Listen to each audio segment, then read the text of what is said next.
A origem dos seres vivos no planeta é um dos temas mais intrigantes da ciência. Diversos pesquisadores tentaram explicar o fenômeno ao longo da nossa história, alguns com teorias falhas e facilmente refutadas, e outros com teorias mais conscientes. A seguir falaremos a respeito de duas teorias bastante conhecidas que tentam explicar a origem dos seres vivos: a teoria de abiogênese e a teoria de biogênese.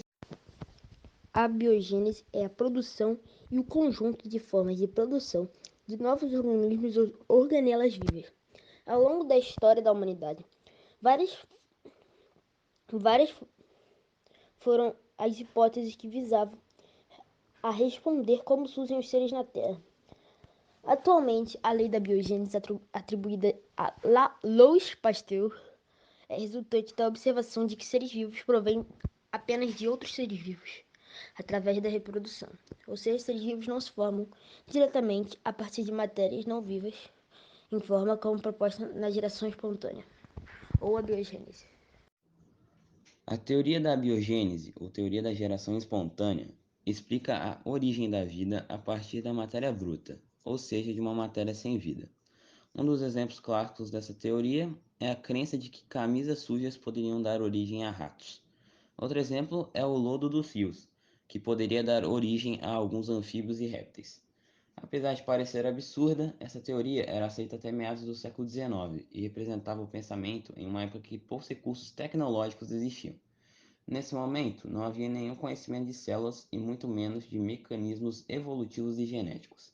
Assim sendo, toda a teoria era criada apenas a partir de observações dos acontecimentos do dia a dia.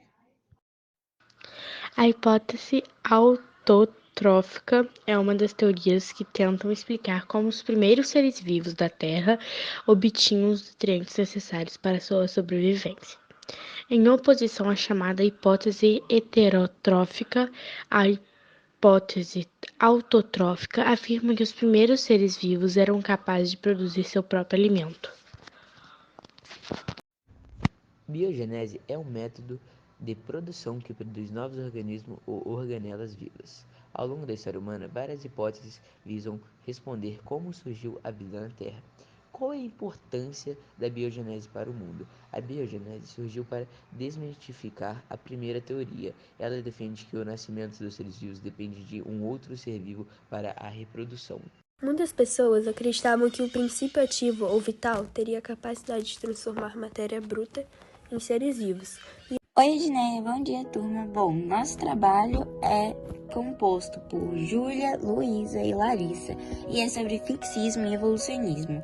Bom, o fixismo ele foi a teoria de evolução proposta inicialmente na Grécia Antiga, por filósofos como Aristóteles e Platão. Essa teoria ela defendia a ideia de que as diferentes espécies foram criadas de maneira que deveriam ser, e não seriam mudadas ao longo do tempo até os dias atuais.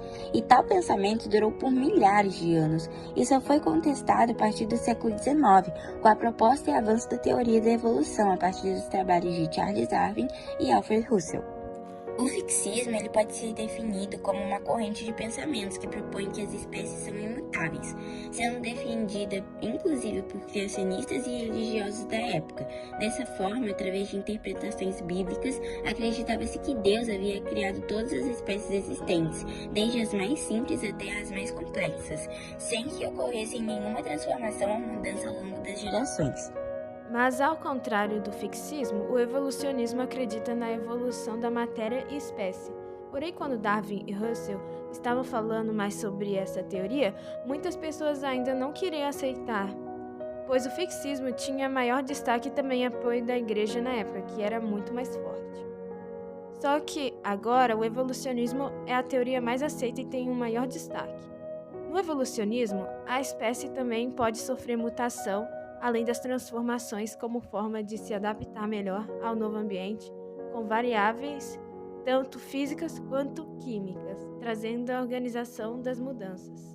Um exemplo de fixismo é como se, por exemplo, a borboleta de milhares de anos atrás continua exatamente igual até os dias de hoje. E um exemplo de evolucionismo é, por exemplo, de uma girafa que foi aumentando de tamanho para conseguir alcançar as árvores mais altas para se alimentar.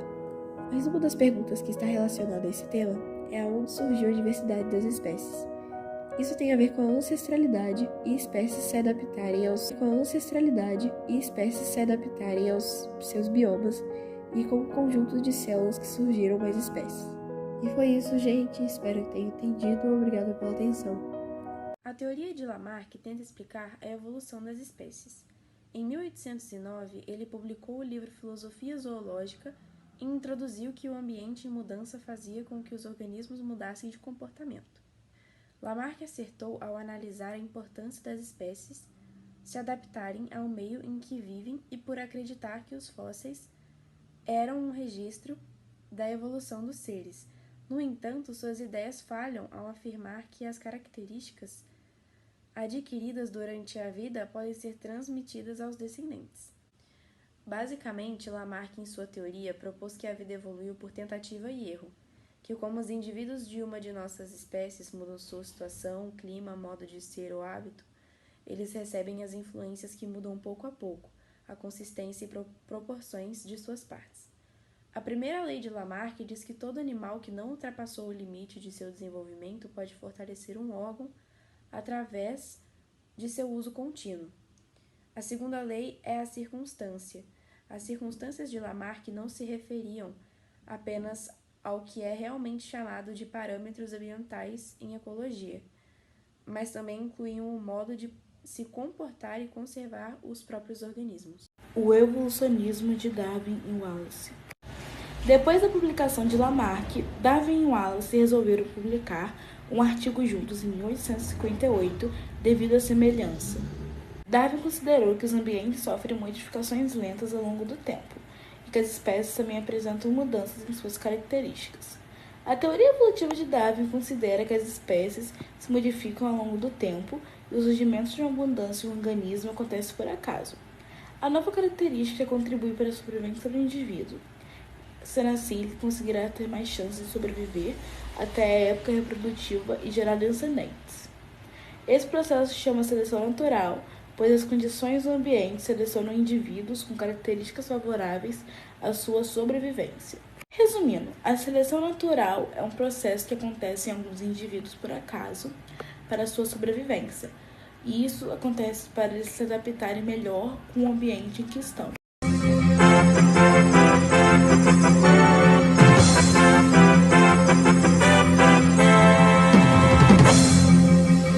Especiação simpátrica é quando dois grupos da mesma espécie vivem na mesma área, mas não se reproduzem entre si, de modo que as populações se reproduzam e se tornam diferentes espécies.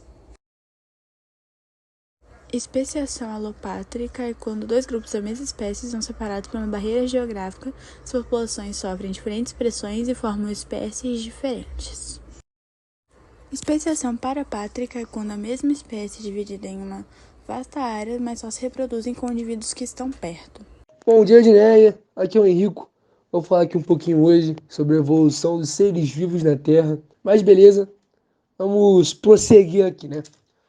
A evolução da vida na Terra teve seu início há 3,8 bilhões de anos, com algumas substâncias orgânicas que eram capazes de se replicar, chamadas de procariontes e unicelulares, que ao longo do tempo foram evoluindo e há cerca de 500 milhões de anos houve um grande surgimento de diferentes grupos de animais nos mares e logo depois surgiu os anfíbios, que foram os primeiros vertebrados capazes de se locomover em 4 pernas e com algumas adaptações para a vida no ambiente terrestre.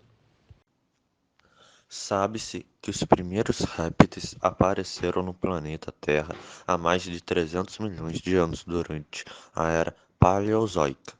Eles deram origem às aves e mamíferos e têm como ancestral os anfíbios. O processo evolutivo possibilitou uma estrutura esquelética nova nos animais que viviam nas águas. Esses animais habitam ambientes terrestres, marinhos e de água doce. Acredita-se que os primeiros répteis tenham evoluído a partir de anfíbios primitivos, há mais de 250 milhões de anos.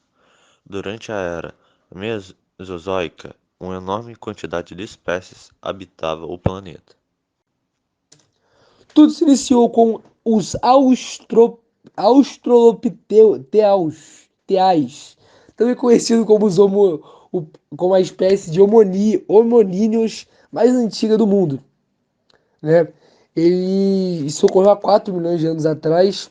Eles tinham em média 1,20 de altura e viviam no leste da África. Tá. Depois dele vieram os Homo erectus, que tinham, além de cérebros maiores, eles também conseguiam chegar até 80 de altura e já tinham uma postura completamente ereta.